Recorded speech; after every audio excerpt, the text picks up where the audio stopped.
పరబ్రహ్మస్వరూపుడైనటువంటి సూర్యనారాయణమూర్తి వస్తున్నప్పుడు మొదట ఆయన సారథి కనపడతాడు.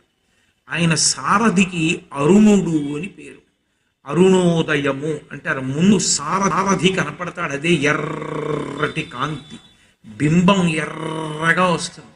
మొట్టమొదట ఆ సారథి దర్శనం చెయ్యాలి. ఓ అరుణోదయం అయిపోతోంది, వచ్చేస్తున్నాడు మా తండ్రి, అదిగో ఎర్రగా ముందు రథసారథి వస్తున్నాడు అని దర్శనం చేస్తే వెనక బంగారు కాంతులతో కొద్ది క్షణాల్లో మారిపోతుంది. ఆదిత్య హృదయం చదివినంతసేపు పడుతుంది.